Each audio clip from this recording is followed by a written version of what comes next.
नमस्कार, मैं doctor Poonam Jaiswal. Plant pathology में आज का डिजीज है फ्लैग स्मट ऑफ व्हीट। इसका छोटा सा परिचय। This disease is reported from almost all the wheat growing areas of the world. जहाँ जहाँ गेहूँ उगाई जाती है वहाँ हमारी डिजीज पाया जाता है।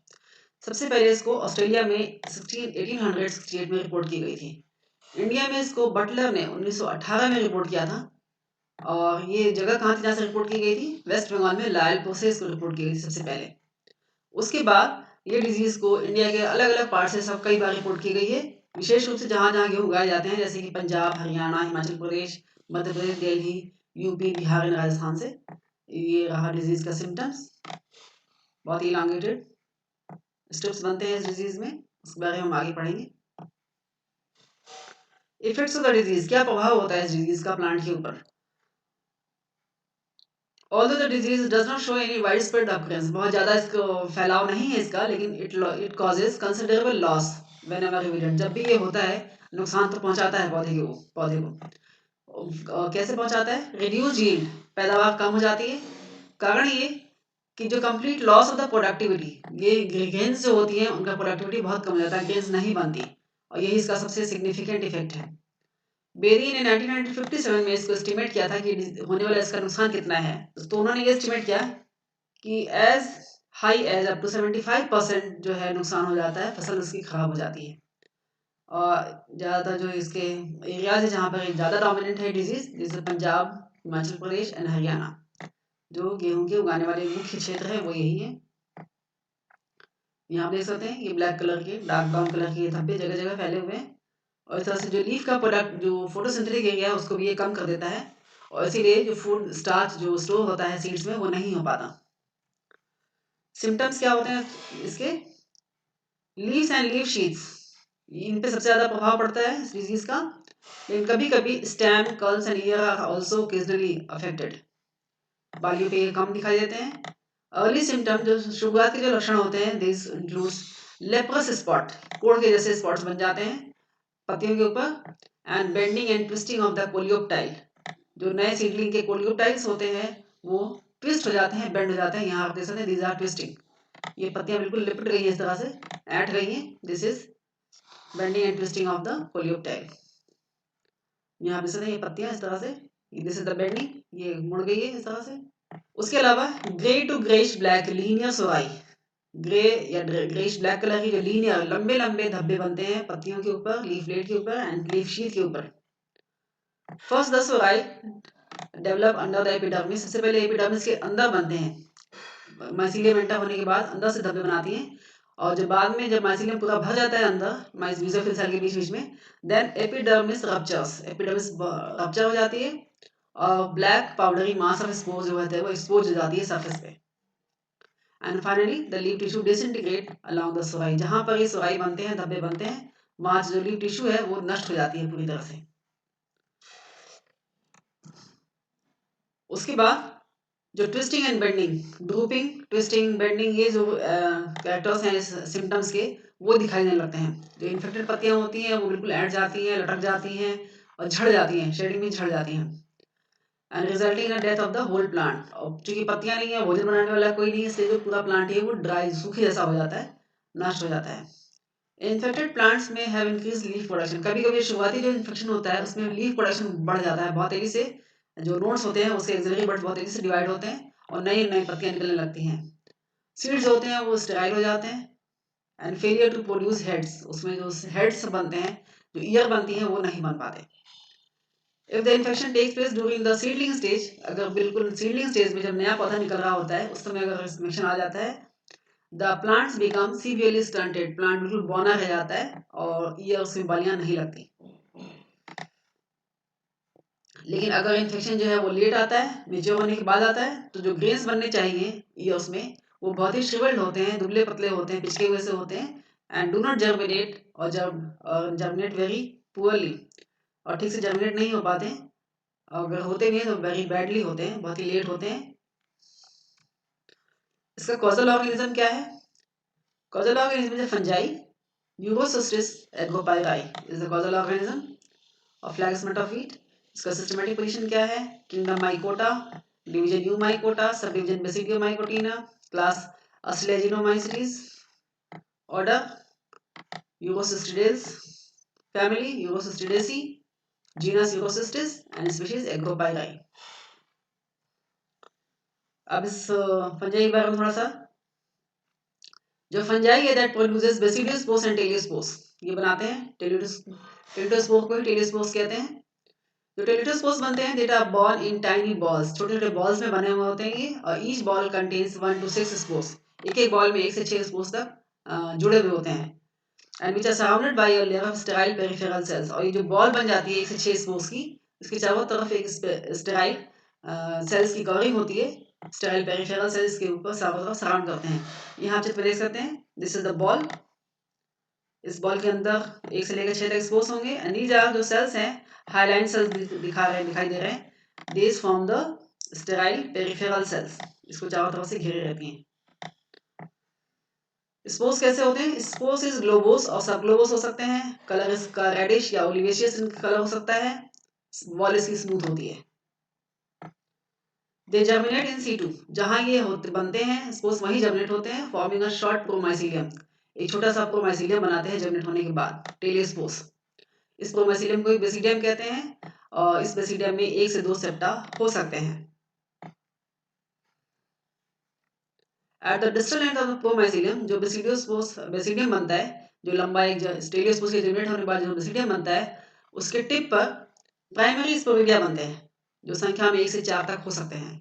यहाँ चित्र में देख सकते हैं, दिस इज टेलियोस्पोर्स, ये नीचे हार्ड कवरिंग में टेलियोस्पोर्स, यहाँ से एक बेसिडियम निकलेगी, बेसिडियम के ऊपर 1 से 4 स्पोरिडिया, these are elongated स्पोरिडिया, these are elongated स्पोरिडिया। जो प्राइमरी स्पोरिडिया होते हैं, these are cylindrical, aseptate cylindrical होते हैं, लंबे होते हैं। एसेप्टेट सेप्टा प्रेजेंट नहीं होता, कभी कभी इसमें 1 से 2 सेप्टा भी प्रेजेंट होते हैं, एंड इसकी लंबाई जो होती है 12 से 15 माइक्रोमीटर लंबी और 3 माइक्रोमीटर चौड़ी होती है। They usually remain attached to the promycelium, ये प्रोमाइसिलियम से अलग नहीं होते, जुड़े हुए होते हैं, and germinate by cylinder germ tube, और वहाँ जर्म ट्यूब से ही जर्मिनेट होते हैं, जर्म ट्यूब बनाते हैं। और ये जो जर्म ट्यूब बनती है, that represent the infection thread और इन्फेक्शन हाइफा, और यही इन्फेक्शन फैलाने का कार्य करती है, क्योंकि इसको इन्फेक्शन हाइफा भी कहते हैं। यहाँ आप चित्र में देख सकते हैं, दिस इज द इन्फेक्शन, ये रहा स्पोरिडिया, स्पोरिडिया, और ये है इन्फेक्शन हाइफी। स्पोरिडिया जर्मिनेट होने के बाद जो लंबी बनती है, दिस इज इन्फेक्शन हाइफी। आप देखते हैं डिजीज साइकिल कैसे होती है। डिजीज साइकिल में 2-3 स्टेजेस आती हैं। पहली है इसमें flag smut is a systematic disease. Systematic disease मतलब होता है ये प्लांट की बॉडी में अंदर चला जाता है, एंटर हो जाता है, और प्लांट जैसे जैसे ग्रो करता है, ये माइसीलियम भी पूरी बॉडी में फैलता रहता है, इसको कहते हैं सिस्टमिक डिजीज।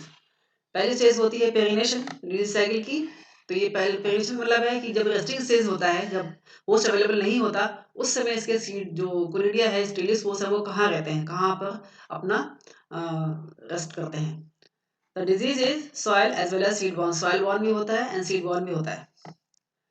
जो टेलियोस्पोर्स होते हैं, टेलियोस्पोर्स दीज आर ये balls, they produced on the leaf blades, leaf blade से बनते हैं, उसके लिए लेजेंस बनते होते हैं, उसमें ब्लैक पाउडरी मास बनती है टेलियोस्पोर्स की, लीफ इसमें बनती है एंड अदर पार्ट्स में बन सकती है, and that get adhere to the seeds, seeds के साथ चिपक जाती है during threshing and remain dormant there after.